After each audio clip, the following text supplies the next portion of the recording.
কিছু লাভ নেই, মরুভূমি, এটা কি করবে?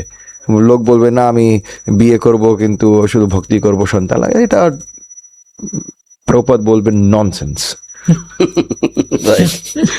কেন? আপনি যদি ভক্তি করতে চান মহারাজের মতন সন্ন্যাস গ্রহণ করুন, স্ত্রীকে নেবে কেন? আর যদি আপনি স্ত্রীকে নিচ্ছেন তাহলে রেসপন্সিবিলিটি পূর্ণ করতে হবে, হাফ নেই। না না আমি চাই না সঞ্চয়, কেন চাই না? নিতে হবে। তাহলে বিবাহ করো না, ব্রহ্মচারী থাকো আজীবন, সন্ন্যাস গ্রহণ করো। যেহেতু গৃহস্থ হয়েছে, সন্তান নিতে হবে।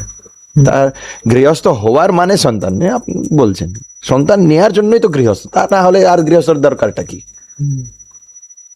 বাহ, আমি আশা করছি অনেক প্রশ্ন জাগবে, কিন্তু আজকের যে আলোচনা সবার ভিতরে